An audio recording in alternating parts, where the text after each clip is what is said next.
26 ऑगस्टची ही घटना. वेळ रात्रीचे 9. ठिकाण नेरळ रेल्वे स्टेशन. रात्रीची वेळ असल्याने प्रवाशांची वर्दळ अगदीच कमी होती. पण नेरळहून पुढे काही पर्यटन स्थळ आहेत. तिकडे जाणाऱ्या प्रवासी वाहन चालकांची मात्र बाहुगर्दी झाली होती. 6 अनोळखी मित्र पहिल्यांदाच भेटलेले, एकमेकांच्या स्वभावापासून अगदीच अनभिज्ञ, कोण कधी काय करेल किंवा काय करू शकतो यांचा किंचित देखील अंदाज नाही. मंगेश म्हणजे मंग्याच्या वाढदिवसासाठी भेटलेले. अचानक रोह्या म्हणजेच रोहितने ओव्हरनाईटचा प्लॅन केला आणि किशा म्हणजेच कृष्णाने तो ओव्हरनाईट कुठे करायचा यावर शिक्का मारला. माथेरानच्या आसपास कोथळगड नावाच्या एका किल्ल्यावर ओव्हरनाईट करायचा बेत आखला गेला. हसीमने त्याच्या मराठी शाळेची काचकूच करीत करीत अखेर ओव्हरनाईट करायचं मान्य केले. सुब्या म्हणजे सुबोध ला काही पर्यायच नव्हता. त्यांनी नेरळ स्टेशनला जेवण केलं. खाण्यासाठी काही खाद्य सोबत घेतलं. आता कोथलगडला जाण्यासाठी अर्ध्या रस्त्यात खाजगी वाहनाने आणि उरलेल्या रस्त्यात रेल्वे ट्रॅकने पायी जायचं ठरलं.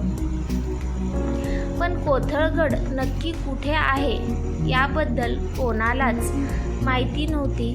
मग काय, तोंड तर सोबत होतेच की. त्यांनी तिथेच उभ्या असलेल्या वाहन चालकांना कोथळगडाच्या रस्त्याबद्दल विचारले असता वेगवेगळी उत्तरं मिळाली. ती ऐकून ह्या 6 जणांच्या बोऱ्या उडाल्या.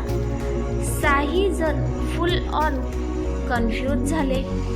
आता काय करायचे? एवढ्यावर येऊन पुढचा प्लॅन रद्द तर करता येणार नव्हता. मग आता पुढे काय? तरी कृष्णाने इतर चालकापासून दूर उभा असलेल्या एका माणसाला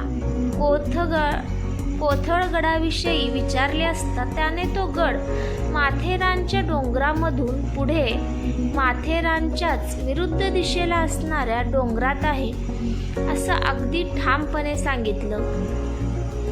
आता अशा द्विधा मनस्थितीमध्ये जी व्यक्ती ठामपणे बोलत असेल अशा व्यक्तीवर आपले मन लगेच विश्वास ठेवला. त्यांनी देखील हेच केलं. त्या अनोळखी वाहन चालकावर अगदीच सहजतेने विश्वास ठेवला आणि इथेच यांची फसगत झाली.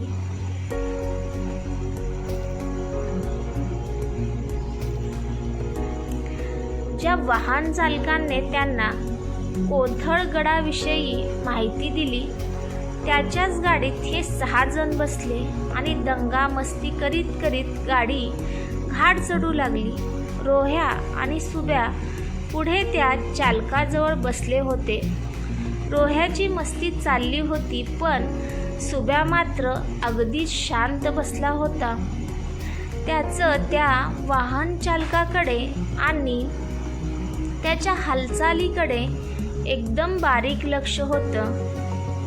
रोह्यानं सुब्याला 2-3 वेळा गप्पा मारण्यासाठी प्रवृत्त करण्याचा प्रयत्न केला पण सुब्यानं रोह्याकडे रागाचा कटाक्ष टाकला. रोह्याला सुब्याच्या त्या कटाक्षात एक प्रकारची गोपनीयता दिसली आणि रोह्या घाबरून पूर्ण घाटात गप्प बसला. सुब्याची शांतता म्हणजे जणू तो त्या चालकाकडून संमोहितच झाला होता. इतकं भयानक वाटत होतं